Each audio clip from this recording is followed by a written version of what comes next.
ನಾನು ಪ್ರತಿದಿನ ಟ್ಯೂಷನ್ ಮುಗಿಸ್ಕೊಂಡು ಆಚೆಗೆ ಬರೋ ಹೊತ್ತಿಗೆ ನನ್ನ ಸ್ಕೂಟಿ ಮೇಲೆ ಒಂದು ರೋಸ್ ಜೊತೆಗೆ ಒಂದು ಲೆಟರ್ ಕೂಡ ಇರ್ತಾ ಇತ್ತು. ಅದರಲ್ಲಿ ಐ ಲವ್ ಯು ಚೈತ್ರ ಅಂತ ಬರ್ದಿರ್ತಾ ಇತ್ತು. ಕೊನೆಗೆ ಪ್ರತಿದಿನ ಲೆಟರ್ ಜೊತೆ ರೋಸ್ ಇಡ್ತಾ ಇದ್ದ ಹುಡುಗ ನನ್ ಮುಂದೆ ಬಂದು ನನಗೆ ಪ್ರಪೋಸ್ ಮಾಡ್ದ. ನಾನು ಅದಕ್ಕೆ ಒಪ್ಕೊಳ್ದೇ ಇದ್ದಾಗ ಅವನು ಸಾಯೋದಕ್ಕೂ ಕೂಡ ಮುಂದಾದ. ನಂತರ ನಾನು ಕೂಡ ಅವನ ಪ್ರೀತಿನ ಒಪ್ಕೊಂಡು ಅವನನ್ನ ಪ್ರೀತಿಸೋಕೆ ಶುರು ಮಾಡಿದೆ. ನಾನು ನಮ್ಮ ಮನೆಯವ್ರಿಗೆ ಗೊತ್ತಿಲ್ದಂತೆ ಮನೆಯಲ್ಲಿದ್ದ ದುಡ್ಡು ಒಡವೆ ಎಲ್ಲವನ್ನ ತಗೊಂಡು ನಾನು ಪ್ರೀತಿಸ್ತಾ ಇದ್ದ ಹುಡುಗನ ಜೊತೆಗೆ ಓಡ್ ಹೋದೆ. ಆದ್ರೆ ಮುಂದೆ ಆಗಿದ್ದೇ ಬೇರೆ. ನನ್ನ ಹೆಸರು ಚೈತ್ರ. ನಮ್ದು ರಾಮನಗರದ ಹತ್ರ ಒಂದು ಹಳ್ಳಿ. ನಮ್ಮ ತಾಯಿ ವೀಣಾ, ತಂದೆ ಭೋಜೇಗೌಡ. ನಮ್ಮ ತಂದೆ ಊರಿಗೆ ಚೇರ್ಮನ್ ಆಗಿದ್ರು. ನಮ್ದು ಸಿರಿವಂತ ಕುಟುಂಬವೇ. ದುಡ್ಡು ಕಾಸಿಗೆ ಯಾವುದೇ ರೀತಿಯ ತೊಂದರೆ ಇರಲಿಲ್ಲ. ನನಗೆ ಒಬ್ಬ ತಮ್ಮ ಕೂಡ ಇದ್ದ. ಅವನ ಹೆಸರು ಚೇತನ್. ನಾನು SSLC ವರೆಗೂ ನಮ್ಮೂರಲ್ಲೇ ಓದಿ PUCಗೆ ರಾಮನಗರಕ್ಕೆ ಹೋಗ್ತಾ ಇದ್ದೆ. ಸ್ಕೂಲಲ್ಲೆಲ್ಲ ತುಂಬಾ ಚೆನ್ನಾಗಿ ಓದ್ತಾ ಇದ್ದೆ. ನಾನು ಡಾಕ್ಟರ್ ಆಗಬೇಕು ಅನ್ನೋ ಕನಸು ಕೂಡ ಇತ್ತು ನನಗೆ. ಪ್ರತಿದಿನ ಕಾಲೇಜಿಗೆ ಅಪ್ಪ ಅಥವಾ ತಮ್ಮ ಬಿಟ್ಟು ಬರ್ತಾ ಇದ್ರು. ಕಾಲೇಜಲ್ಲೂ ಕೂಡ ತುಂಬಾ ಚೆನ್ನಾಗಿ ಓದ್ತಾ ಇದ್ದೆ. ನಾನು ಓದ್ತಾ ಇದ್ದದ್ದು ಗರ್ಲ್ಸ್ ಕಾಲೇಜಲ್ಲಿ. ಎಲ್ಲವೂ ಚೆನ್ನಾಗೇ ಇತ್ತು.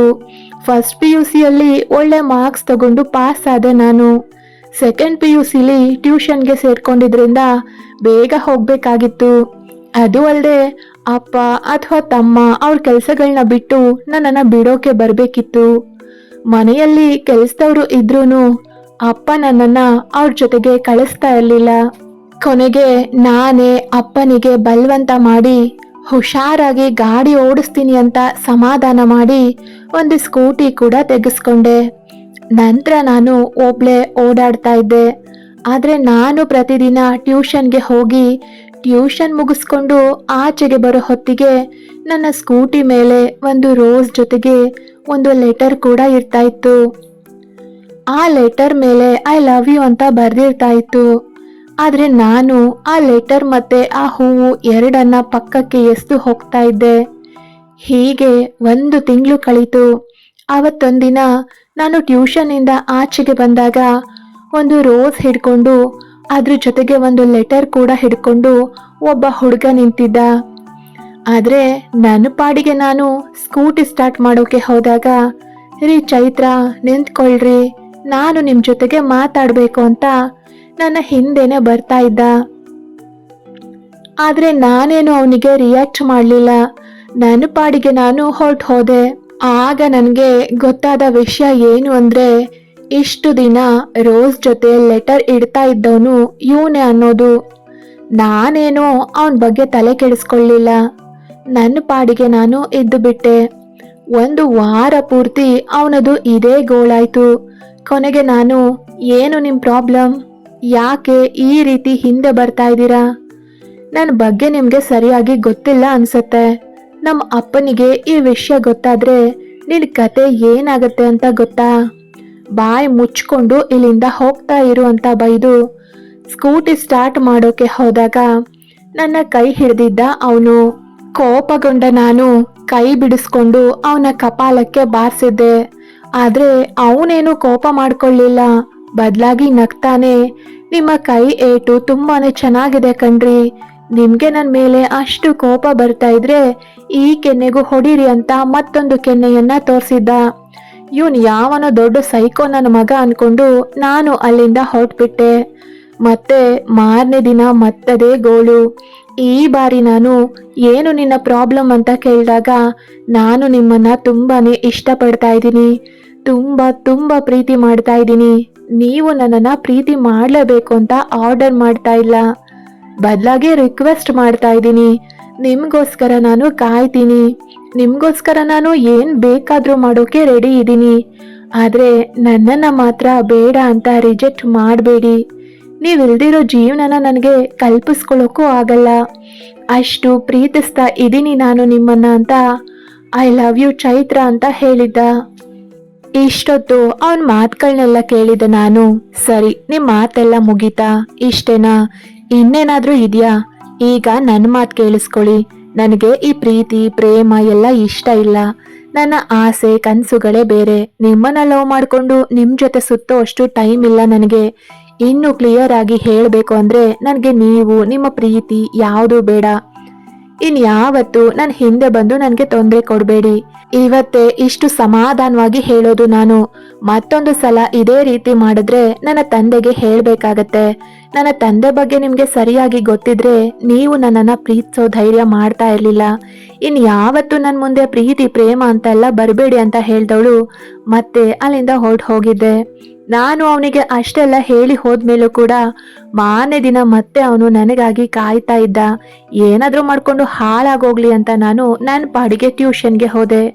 ನಾನು ಟ್ಯೂಷನ್ ಇಂದ ಆಚೆ ಬರೋ ಅಷ್ಟರಲ್ಲಿ ಅವನ ಕೈಯಲ್ಲಿನ ನರನ ಕಟ್ ಮಾಡ್ಕೊಂಡು ನಾನು ಬರುವುದನ್ನೇ ನೋಡ್ತಾ ಸುಮ್ಮನೆ ನಿಂತಿದ್ದ. ನನಗಂತೂ ಒಂದು ಕ್ಷಣ ಗಾಬರಿನೇ ಆಗೋಯ್ತು. ಏಯ್, ನೀನೇನು ಲೂಸಾ? ಯಾಕೋ ಹೀಗೆ ನನಗೆ ಹಿಂಸೆ ಮಾಡ್ತಿದ್ಯಾ? ನೀನಂದ್ರೆ ನನಗೆ ಇಷ್ಟ ಇಲ್ಲ ಅಂತ ಹೇಳಿಲ್ವಾ? ಮತ್ ಯಾಕೆ ಹೀಗೆ ಕೈ ಕಟ್ ಮಾಡ್ಕೊಂಡು ನನ್ನ ಪ್ರಾಣ ತಿಂತಿದ್ಯಾ ಅಂತ ಅವನಿಗೆ ಬೈತಾನೆ ನನ್ನ ವೇಲನ್ನ ಹರಿದು ಅವನ ಕೈಗೆ ಸುತ್ತಿದ್ದೆ. ಆದ್ರೂ ರಕ್ತ ನಿಲ್ತಾನೆ ಇರ್ಲಿಲ್ಲ.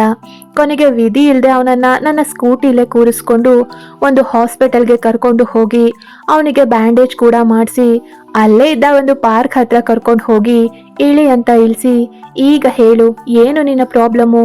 ಹೊಟ್ಟೆಗೆ ಅನ್ನನೇ ತಾನೇ ತಿಂತೀಯಾ ಅಥವಾ ಬೇರೆ ಏನಾದ್ರೂ ತಿಂತೀಯಾ? ಹೇಗೆ? ಮಾನ ಮರ್ಯಾದೆ ಇರೋ ಮನುಷ್ಯ ಒಂದು ಸಲ ಹೇಳಿದ್ರೆ ಅರ್ಥ ಮಾಡ್ಕೋತಾನೆ. ಆದ್ರೆ ನೀನು 3 ಬಿಟ್ಟೋನು ಅನ್ಸತ್ತೆ. ಮಾಡೋಕೆ ಸರಿಯಾಗಿ ಕೆಲಸ ಇಲ್ಲ ಅನ್ಸತ್ತೆ. ಅದಕ್ಕೆ ಪ್ರೀತಿ ಪ್ರೇಮ ಅಂತ ನನ್ನ ಹಿಂದೆ ಬಿದ್ದು ನೀನು ತಲೆ ಕೆಡಿಸ್ಕೊಳ್ಳೋದಲ್ದೆ ನನ್ನ ತಲೆ ಬೇರೆ ತಿಂತಿದ್ಯಾ. ಇದು ನಿನಗೆ ಫೈನಲ್ ವಾರ್ನಿಂಗ್ ಅಂತಾನೆ ಅನ್ಕೋ. ಇನ್ನೊಂದು ಸಲ ನನ್ನ ಕಣ್ಣು ಮುಂದೆ ಬಂದ್ರೆ ನಾನು ಏನು ಮಾಡ್ತೀನೋ ನನಗೆ ಗೊತ್ತಿಲ್ಲ. ಏನು ಹೇಳಿದ್ದು ಅರ್ಥ ಆಯ್ತಾ ಅಂತ ನಾನು ಅವನಿಗೆ ಬೈತಾ ಇದ್ರೆ ಅವನು ನನ್ನನ್ನೇ ನೋಡಿ ನಗ್ತಾ ಇದ್ದ. ಇವನ್ ಯಾವನು ಮೆಂಟಲ್ ನನ್ನ ಮಗ, ಬೈತಾ ಇದ್ರು ನಗ್ತಿದ್ದಾನಲ್ಲ ಅಂತ. ಏ ಲೂಸು, ನಾನು ನಿನ್ಗೆ ಬೈತಿದ್ದೀನಿ, ಹೊಗಳುತ್ತಾ ಇಲ್ಲ, ಮತ್ ಯಾಕೆ ಕಿಸಿತಿದೀಯಾ ಅಂತ ನಾನು ಕೇಳಿದ್ರೆ ನಗ್ದೆ. ಮತ್ತೆ ಏನ್ ಮಾಡ್ಲಿ ಚೈತ್ರ, ನೀನ್ ಹೀಗೆ ಪಟಪಟ ಅಂತ ಮಾತಾಡ್ತಿದ್ರೆ ನಿನ್ನ ಮುದ್ದು ಮಾಡ್ಬೇಕು ಅನ್ಸತ್ತೆ. ಆದ್ರೆ ಮುದ್ದು ಮಾಡೋಕೆ ನೀನೆಲ್ ಬಿಡ್ತೀಯಾ? ಅದಕ್ಕೆ ನೀನು ಮಾತಾಡೋದನ್ನ ಕಣ್ ತುಂಬ್ಕೊಳ್ತಾ ನಗ್ತಾ ಇದ್ದೀನಿ ಅಂತ ಹೇಳಿದ್ದ ಅವನು. ಇವನತ್ರ ಎಷ್ಟು ಮಾತಾಡಿದ್ರು ವೇಸ್ಟ್ ಅನ್ಕೊಂಡ ನಾನು ಅಲ್ಲಿಂದ ಹೊರಟಿದ್ದೆ. ಅದಾದ್ಮೇಲೆ ಮಾರನೇ ದಿನದಿಂದ ಅವನೇನು ನನ್ನ ಹಿಂದೆ ಬರ್ಲಿಲ್ಲ. ನಾನು ಕೂಡ ಹೆಚ್ಚಿಗೆ ತಲೆ ಕೆಡಿಸ್ಕೊಳ್ಳೋಕೆ ಹೋಗ್ಲಿಲ್ಲ. ತಲೆನೋವು ತಪ್ತು ಅನ್ಕೊಂಡು ಸುಮ್ಮನೆ ಆಗಿದ್ದೆ. ಇದಾದ ಒಂದು ವಾರದ ನಂತರ ಅವನ ಫ್ರೆಂಡ್ ಒಬ್ಬ ಬಂದು, ನನ್ನ ಫ್ರೆಂಡ್ ರಾಹುಲ್ಗೆ ಆಕ್ಸಿಡೆಂಟ್ ಆಗಿದೆ, ಅವನು ನಿಮ್ಮನ್ನ ನೋಡ್ಬೇಕು ಅಂತಿದ್ದಾನೆ, ದಯವಿಟ್ಟು ಬನ್ನಿ ಅಂತ ಹೇಳಿದ್ದ. ನನ್ಗಂತೂ ಏನೂ ಅರ್ಥ ಆಗ್ಲಿಲ್ಲ. ಆಗ ನಾನು, ಯಾವ ಫ್ರೆಂಡು? ನಿಮ್ ಫ್ರೆಂಡ್ಗೆ ಆಕ್ಸಿಡೆಂಟ್ ಆದ್ರೆ ಅದಕ್ಕೆ ನಾನು ಯಾಕೆ ಬರ್ಬೇಕು ಅಂತ ಕೇಳಿದಾಗ, ಇಷ್ಟು ದಿನ ನಿಮ್ಮನ್ನ ಲವ್ ಮಾಡ್ತೀನಿ ಅಂತ ನಿಮ್ ಹಿಂದೆ ಬರ್ತಾ ಇದ್ನಲ್ಲ, ಅವನೇ ನನ್ನ ಫ್ರೆಂಡು. ಅವನಿಗೆ ಆಕ್ಸಿಡೆಂಟ್ ಆಗಿರೋದು. ಅವನ ಕಂಡೀಷನ್ ಸ್ವಲ್ಪ ಕ್ರಿಟಿಕಲ್ ಆಗಿದೆ. ಅವನು ನಿಮ್ಮನ್ನ ನೋಡ್ಬೇಕು ಅಂತಿದ್ದಾನೆ, ದಯವಿಟ್ಟು ಬನ್ನಿ ಅಂತ ಹೇಳಿದ್ದ. ಆದ್ರೂ ನನಗೆ ಈ ಅಪರಿಚಿತ ಹುಡುಗನ ಜೊತೆ ಹೋಗೋಕೆ ಒಂದು ರೀತಿಯ ಭಯ ಆಗ್ತಿತ್ತು. ಅವನು ಅವನ ಬೈಕಲ್ಲಿ ಮುಂದೆ ಹೋದ್ರೆ ನಾನು ನನ್ನ ಸ್ಕೂಟಿಯಲ್ಲಿ ಹಿಂದೆ ಹೋಗ್ತಿದ್ದೆ. ಅವನು ಹೋಗಿದ್ದು ಒಂದು ಪ್ರತಿಷ್ಠಿತ ಹಾಸ್ಪಿಟಲ್ಗೆ. ನಾನು ಕೂಡ ಹಾಸ್ಪಿಟಲ್ ಒಳಗಡೆ ಹೋದ್ಮೇಲೆ ರಾಹುಲ್ ಬೆಡ್ ಮೇಲೆ ಮಲಗಿದ್ದ. ಆಗ್ಲೇ ನನಗೆ ಗೊತ್ತಾಗಿದ್ದು ರಾಹುಲ್ಗೆ ಆಕ್ಸಿಡೆಂಟ್ ಆಗಿರ್ಲಿಲ್ಲ, ಬದಲಾಗಿ ನಾನು ಅವನ ಪ್ರೀತಿಯನ್ನ ತಿರಸ್ಕಾರ ಮಾಡಿದೆ ಅಂತ ಅವನು ಮತ್ತೆ ಸೂಸೈಡ್ ಅಟೆಂಪ್ಟ್ ಮಾಡಿದ್ದ ಅಂತ. ನಾನು ಇಲ್ಲಿಗೆ ಬರಲಿ ಅಂತ ಅವನ ಫ್ರೆಂಡ್ ರಾಹುಲ್ಗೆ ಆಕ್ಸಿಡೆಂಟ್ ಆಗಿದೆ ಅಂತ ಸುಳ್ಳು ಹೇಳಿ ಕರ್ಕೊಂಡು ಬಂದ ಅಂತ. ಆದ್ರೆ ಇದೆಲ್ಲವನ್ನ ನೋಡಿ ಅವರ ಮಾತುಗಳನ್ನ ಕೇಳಿದ ನಂತರ ನನ್ನ ಮನಸ್ಸು ಕೂಡ ರಾಹುಲ್ ಕಡೆಗೆ ವಾಲಿತ್ತು.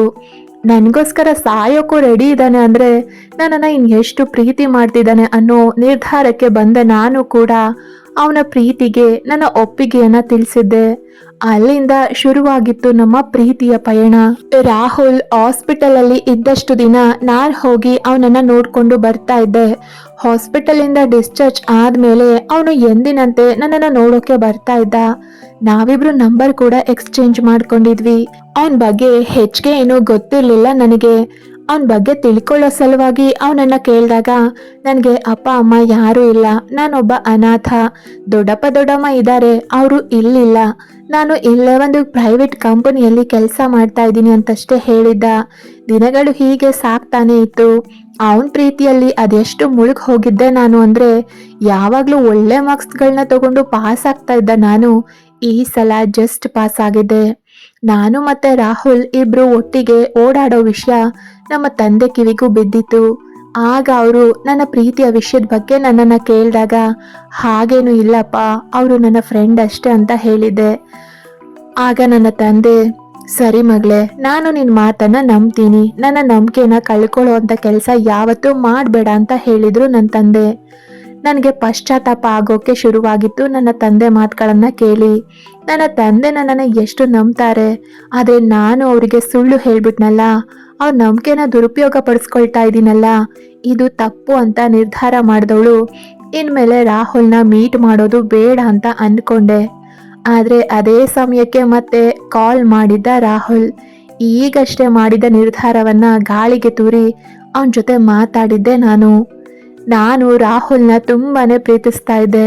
ಅವನು ಹೇಳಿದ್ದನ್ನೆಲ್ಲ ಕೇಳ್ತಾ ಇದ್ದೆ. ದಿನಗಳು ಹೀಗೆ ಸಾಗ್ತಾ ಇತ್ತು. ಒಂದು ದಿನ ನನಗೆ ಕಾಲ್ ಮಾಡಿದ ರಾಹುಲ್, ನಿಮ್ಮ ತಂದೆ ನನ್ನನ್ನು ಕೊಲೆ ಮಾಡ್ಸೋಕೆ ನೋಡ್ತಿದ್ದಾರೆ, ಅವರು ಖಂಡಿತ ನಮ್ಮ ಮದುವೆಗೆ ಒಪ್ಕೊಳ್ಳಲ್ಲ, ನೀನು ನಿಜವಾಗಿಯೂ ನನ್ನನ್ನು ಪ್ರೀತಿ ಮಾಡೋದೇ ಆದ್ರೆ ಮನೆ ಬಿಟ್ಟು ಬಾ, ನಾವಿಬ್ರು ಹೋಗಿ ಮದುವೆ ಆಗೋಣ ಅಂತ ಹೇಳಿದ್ದ. ಆಗ ನಾನು, ಬೇಡ ರಾಹುಲ್, ಅಪ್ಪನ ಜೊತೆಗೆ ನಾನ್ ಮಾತಾಡಿ ಅವರನ್ನ ಒಪ್ಪಿಸ್ತೀನಿ ಅಂದಾಗ ಅವರು, ಒಪ್ಪಲ್ಲ ಚೈತ್ರ, ನಿನ್ಗೆ ನಾನು ಹೇಳ್ತಿರೋದು ಅರ್ಥ ಆಗ್ತಿಲ್ಲ, ಒಂದಷ್ಟು ರೌಡಿಗಳು ಬಂದು ನನಗೆ ಹೆದರಿಸಿ ಹೋದ್ರು ಗೊತ್ತಾ, ಚೈತ್ರ ಹಿಂದೆ ಹೋದ್ರೆ ನೀನೇ ಜೀವಂತವಾಗಿ ಇರಲ್ಲ ಅಂತ ಹೇಳಿದ್ರು. ಅವರು ನನ್ನನ್ನ ಒಪ್ಕೊಳ್ಳಲ್ಲ, ನೀನು ಅವರನ್ನ ಬಿಟ್ಟು ಬರಲ್ಲ, ನಿನ್ನನ್ನ ಬಿಟ್ಟು ನನ್ಗಿರೋಕ್ಕಾಗಲ್ಲ, ನೀನಿಲ್ಲ ಅಂದ್ರೆ ಖಂಡಿತ ನಾನು ಬದುಕಲ್ಲ. ನೀನು ನಾಳೆ ಬೆಳಿಗ್ಗೆ ಸರಿಯಾಗಿ 11 ಗಂಟೆಗೆ ನಾವು ಯಾವಾಗ್ಲೂ ಮೀಟ್ ಆಗೋ ಜಾಗಕ್ಕೆ ಬಾ, ಅಲ್ಲಿಂದ ನಾವಿಬ್ರು ಯಾವ್ದಾದ್ರೂ ದೇವಸ್ಥಾನಕ್ಕೆ ಹೋಗಿ ಮದ್ವೆ ಆಗೋಣ. ಮತ್ತೆ ಇನ್ನೊಂದು ವಿಷಯ, ನನ್ನ ಹತ್ರ ದುಡ್ಡಿಲ್ಲ, ನನಗೆ ನಿನ್ನನ್ನು ಸಾಕೋಕೆ ಆಗಲ್ಲ, ನಮ್ಮ ಜೀವನ ಕಷ್ಟ ಆಗಬಹುದು ಅಂತ ತಿಳ್ಕೊಂಡು ನಿಮ್ಮ ಮನೆಯಿಂದ ದುಡ್ಡು ಒಡವೆ ಏನು ತರಬೇಡ, ಕೂಲಿ ಮಾಡಿ ಆದ್ರೂ ನಾನು ನಿನ್ನನ್ನು ಸಾಕ್ತೀನಿ. ಒಟ್ನಲ್ಲಿ ನನಗೆ ನೀನು ಬೇಕು ಅಷ್ಟೇ.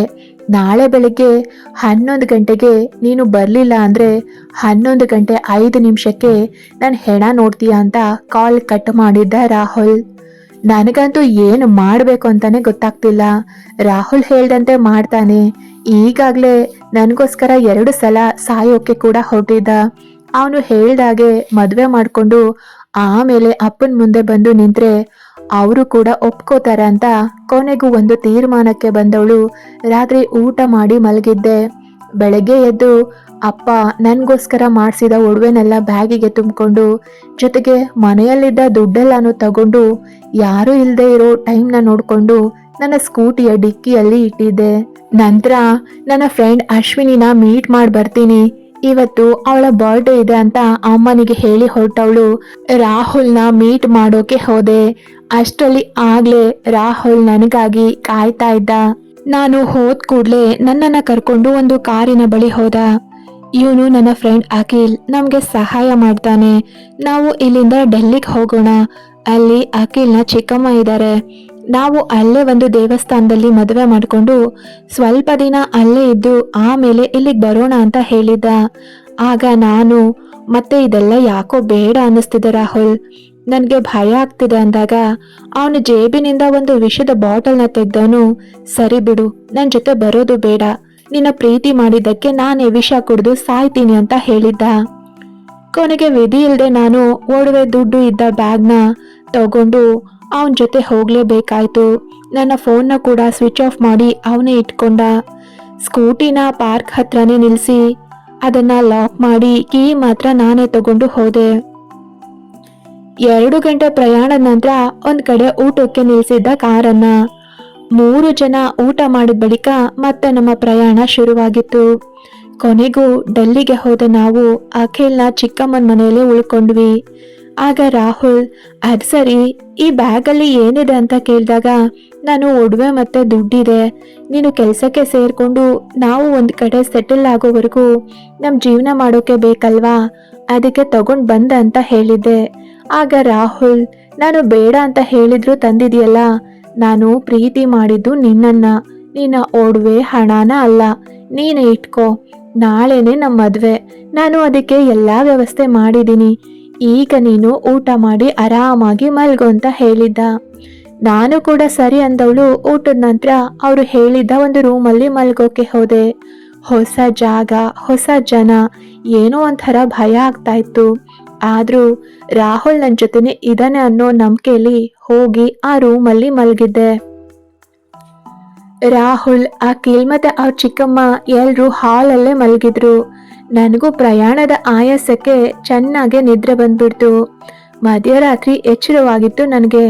ಬಾಯಾರಿಕೆ ಬೇರೆ ಆಗ್ತಿತ್ತು. ಸಮಯ ಎಷ್ಟಾಗಿದೆ ಅಂತಾನೂ ಗೊತ್ತಿಲ್ಲ. ಆದ್ರೆ ಯಾರೋ ಮಾತಾಡ್ತಿರೋ ಹಾಗೆ ಕೇಳಿಸ್ತಾ ಇತ್ತು.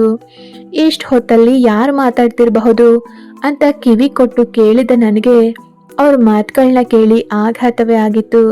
ಯಾಕಂದ್ರೆ ಸ್ವತಃ ರಾಹುಲೇ ಯಾವುದೋ ಒಬ್ಬ ವ್ಯಕ್ತಿ ಜೊತೆಗೆ ಹುಡುಗಿ ಇನ್ನೂ ಫ್ರೆಶ್ ಆಗೇ ಇದ್ದಾಳೆ, ನೀವು ಇಷ್ಟು ಕಡಿಮೆ ರೇಟ್ ಹೇಳಿದ್ರೆ ಆಗಲ್ಲ, ನಾನು ಅವಳನ್ನ ಪ್ರೀತಿ ಮಾಡ್ತೀನಿ ಅಂತ ಅವಳನ್ನ ನಂಬಿಸೋಕೆ ಅವಳ ಹಿಂದೆ ಅಲ್ದು ಎಷ್ಟು ಕಷ್ಟಪಟ್ಟಿದ್ದೀನಿ ಗೊತ್ತಾ. ನಾನು ಕೂಡ ಅವಳನ್ನ ಟಚ್ ಮಾಡಿಲ್ಲ. ನೀವು ಇಷ್ಟು ಕಡಿಮೆ ರೇಟ್ ಹೇಳೋದಾದ್ರೆ ನಾನು ಬೇರೆಯವರನ್ನ ಕಾಂಟ್ಯಾಕ್ಟ್ ಮಾಡಬೇಕಾಗತ್ತೆ ಅಂತ ಹೇಳಿದ್ದ. ಆಗ ಪಕ್ಕದಲ್ಲೇ ಇದ್ದ ಅಖಿಲ್, ಇವನೇ ಪರವಾಗಿಲ್ಲ ಕಣೋ, ಅವನು ಇನ್ನೂ ಕಡಿಮೆ ಕೊಡ್ತಾನೆ, ಹೇಗೋ ಅವಳು ಒಡವೆ ದುಡ್ಡು ಎಲ್ಲಾನು ತಂದಿದ್ದಾಳಲ್ಲ, ಅದನ್ನೆಲ್ಲ ನಾವೇ ಇಟ್ಕೋತೀವಲ್ಲ, ಅವರು ಹೇಳಿದಷ್ಟಕ್ಕೆ ಒಪ್ಕೋ ಅಂತ ಹೇಳಿದ್ದ. ಅವ್ರ ಮಾತುಗಳನ್ನ ಕೇಳಿ ನನಗೆ ನಿಂತ ನೆಲವೇ ಕುಸಿತಾ ಇರೋ ಅನುಭವ ಆಗ್ತಾ ಇತ್ತು. ತುಂಬಾನೇ ಭಯ ಆಗ್ತಿತ್ತು.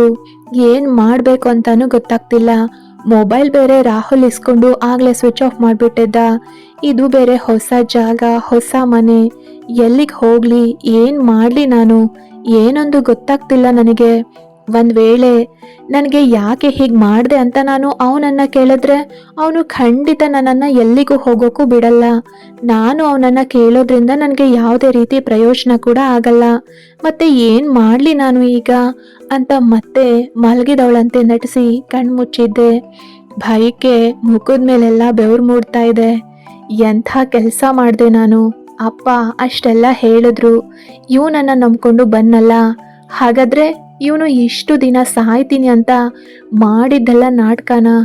ಹಾಗಾದ್ರೆ ನಾನು ಒಡವೆ ದುಡ್ಡು ತರ್ಲಿ ಅಂತಾನೆ ತರಬೇಡ ಅಂತ ಒತ್ತಿ ಒತ್ತಿ ಹೇಳ್ತಿದ್ದ ಅನ್ಸುತ್ತೆ. ಥೂ, ಹಾಳಾದವನು. ಏನ್ ಮಾಡ್ಲಿ ನಾನೀಗ, ಇಲ್ಲಿಂದ ಹೆಂಗ್ ತಪ್ಪಿಸ್ಕೊಂಡು ಹೋಗ್ಲಿ ಅಂತ ರಾತ್ರಿ ಪೂರ್ತಿ ನಿದ್ರೆ ಮಾಡದೆ ಯೋಚನೆ ಮಾಡಿದ್ದೆ. ಕೊನೆಗೂ ಬೆಳಗಾಗಿತ್ತು. 6 ಗಂಟೆಗೆ ರೂಮ್ ಒಳಗಡೆ ಬಂದ ರಾಹುಲ್, ಚೈತ್ರ ಬೇಗ ರೆಡಿ ಆಗು, ಇವತ್ತೇ ನಮ್ಮ ಮದ್ವೆ ಅಂತ ಹೇಳಿದ. ನಾನು ಮನದಲ್ಲೇ, ಅಯ್ಯೋ ಪಾಪಿ, ನನ್ನನ್ನ ಯಾರಿಗೋ ಮಾರಕ್ ಹೊರಟಿದ್ಯಲ್ವಾ, ಹೆತ್ತವರನ್ನ ತಿರಸ್ಕರಿಸಿ ನಿನ್ನನ್ನ ನಂಬ್ಕೊಂಡು ಬಂದಿದ್ದಕ್ಕೆ ಇದೆಲ್ಲ ಆಗ್ಲೇಬೇಕು ನನಗೆ ಅನ್ಕೊಂಡವಳು. ಹಾ ಸರಿ ರಾಹುಲ್, ಆಯ್ತು ಅಂತ ಹೇಳಿದ್ದೆ. ಬ್ಯಾಗಿಂದ ಬೇರೊಂದು ಬಟ್ಟೆ ತಗೊಂಡು ಹಾಕೊಂಡು ರೆಡಿ ಆದೆ. ಬ್ಯಾಗ್ನ ಕೂಡ ತಗೊಂಡು ಹೊರಟಾಗ, ಬ್ಯಾಗ್ ಯಾಕೆ ಚೈತ್ರ, ಇಲ್ಲೇ ಇರ್ಲಿ ಅಂತ ಹೇಳಿದ್ದ. ಆದ್ರೆ ನಾನ್ ಮಾತ್ರ ಬ್ಯಾಗ್ನ ಯಾರ ಕೈಗೂ ಕೊಡ್ಲಿಲ್ಲ. ಮನೆಯಿಂದ ಆಚೆಗೆ ಬಂದ್ರೆ ಅಲ್ಲೇನೋ ಅಕ್ಕಪಕ್ಕ ಹೆಚ್ಚಿಗೆ ಮನೆಗಳು ಇರ್ಲಿಲ್ಲ, ಯಾವ ಜನಗಳು ಓಡಾಡ್ತಾನೂ ಇರ್ಲಿಲ್ಲ. ಇಲ್ಲಿಂದ ನಾನು ಓಡ್ ಹೋಗೋಕೆ ಹೋದ್ರೆ ಇವರು ನನ್ನನ್ನ ಹಿಡಿದು ಬಿಡ್ತಾರೆ. ಎಲ್ಲಾದ್ರೂ ಜನಗಳು ಇರೋ ಕಡೆ ಸಹಾಯ ಕೇಳ್ಬೇಕು ಅನ್ಕೊಂಡು ಅವ್ರ ಜೊತೆಗೆ ಕಾರಲ್ಲೇ ಹೊರಟೆ. ಒಂದು 10 ನಿಮಿಷ ಕಾರಲ್ಲಿ ಹೋದ್ಮೇಲೆ ಜನಗಳು ಓಡಾಡೋದು ಕಾಣಿಸ್ತು. ರಾಹುಲ್, ನಾನು ವಾಶ್ರೂಮ್ಗೆ ಹೋಗ್ಬೇಕು ಅಂತ ಹೇಳ್ದೆ.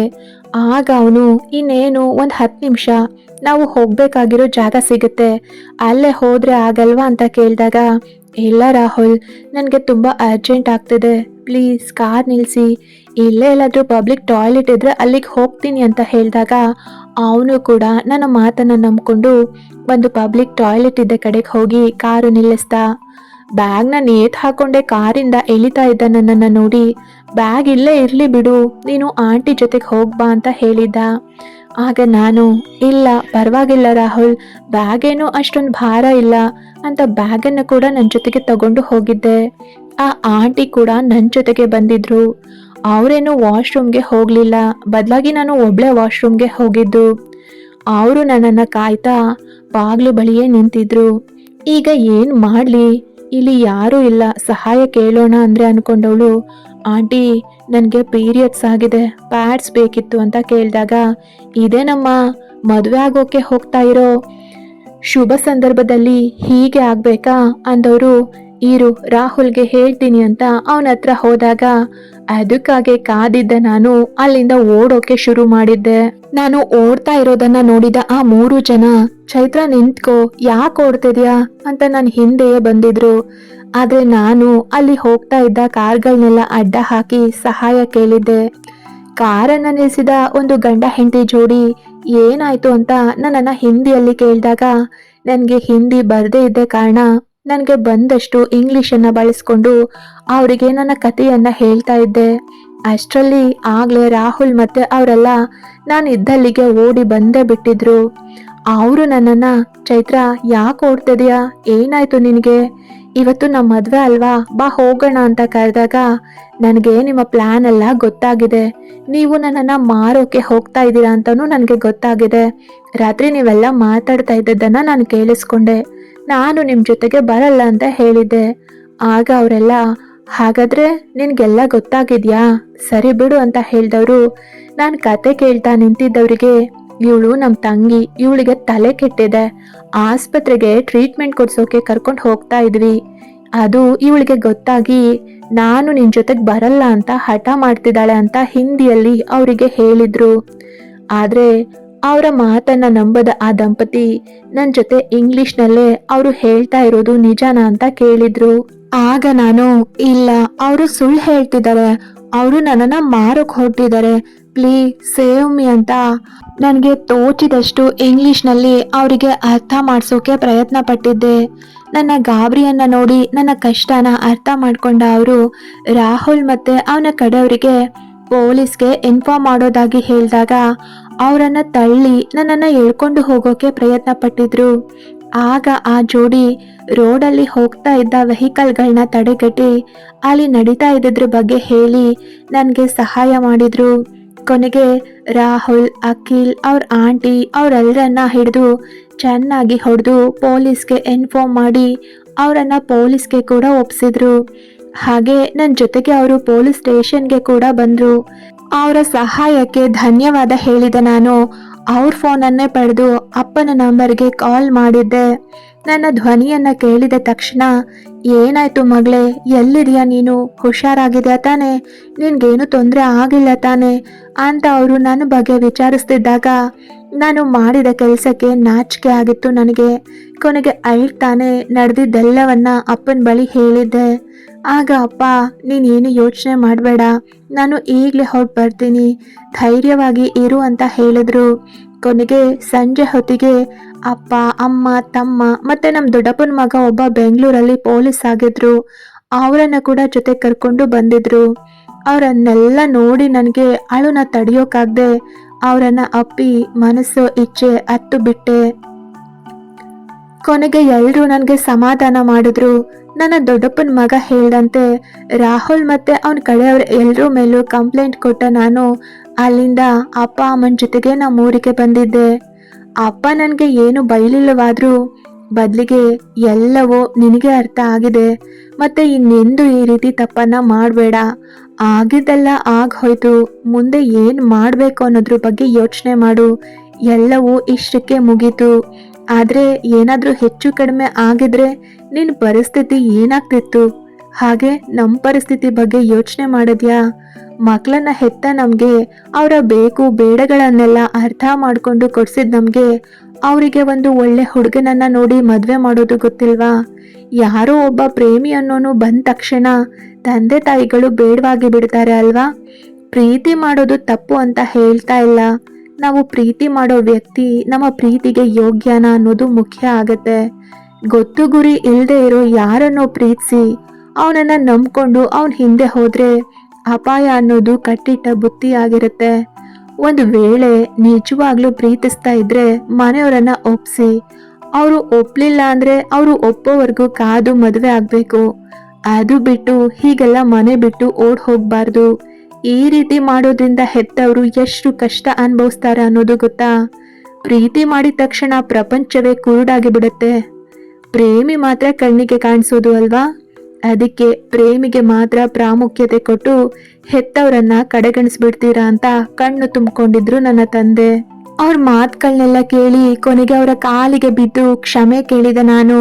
ತಪ್ಪಾಯ್ತು, ನನ್ನಿಂದ ದೊಡ್ಡ ತಪ್ಪಾಯ್ತಪ್ಪ, ದಯವಿಟ್ಟು ನನ್ನನ್ನು ಕ್ಷಮಿಸ್ಬಿಡಿ, ನನ್ನ ತಪ್ಪನ್ನ ಕ್ಷಮಿಸಿ ನನಗೆ ಒಂದೇ ಒಂದು ಅವಕಾಶ ಕೊಡಿ, ನೀವು ಹೇಳ್ದಂತೆ ಕೇಳ್ತೀನಿ ಅಪ್ಪ ಅಂತ ಬೇಡ್ಕೊಂಡಿದ್ದೆ. ಆಗ ಅಪ್ಪ ಹೇಳೋಕೆ ಇನ್ನೇನಿದೆ, ನಿನಗೆ ಎಲ್ಲವೂ ಅರ್ಥ ಆಗಿದೆ ಅಲ್ವಾ, ಇನ್ನಾದ್ರೂ ಆಗಿದ್ದೆಲ್ಲವನ್ನ ಮರೆತು ನಿನ್ನ ಗುರಿಯ ಕಡೆಗೆ ಗಮನ ಕೊಡು, ಓದಿ ಡಾಕ್ಟರ್ ಆಗ್ಬೇಕು ಅಂತ ಕಂಡಿದ್ದ ಕನಸನ್ನ ನನಸು ಮಾಡಿ ನಿನ್ನ ಗುರಿ ತಲುಪು ಅಂತ ಹೇಳಿದ್ರು. ಹದಿಹರಿಯದ ವಯಸ್ಸಲ್ಲಿ ಹುಚ್ಚು ಮನಸ್ಸನ್ನ ಹರಿಬಿಡದೆ ನಮ್ಮ ತಂದೆ ತಾಯಿ ಬಗ್ಗೆ ಯೋಚನೆ ಮಾಡಿ ಹಾಗೆ ಗುರಿ ಕಡೆ ಗಮನ ಕೊಟ್ಟಿದ್ರೆ ನನ್ನ ಜೀವನದಲ್ಲಿ ಇಂಥದ್ದೊಂದು ಘಟನೆ ನಡೀತಾ ಇರಲಿಲ್ಲ. ನಾನು ಕೂಡ ಅಂದಿನಿಂದ ಓದೋಕೆ ಶುರು ಮಾಡಿದೆ. ಚೆನ್ನಾಗಿ ಓದಿ MBBS ಮಾಡಿ ಇಂದು ಡಾಕ್ಟರ್ ಕೂಡ ಆಗಿದ್ದೀನಿ. ಅಪ್ಪನೇ ನೋಡಿದ ಹುಡುಗನನ್ನ ಮದುವೆ ಆಗಿ ಸುಂದರವಾದ ಜೀವನ ನಡೆಸ್ತಾ ಇದ್ದೀನಿ. ಇದು ಚೈತ್ರ ಅನ್ನೋ ನನ್ನ ಕತೆ.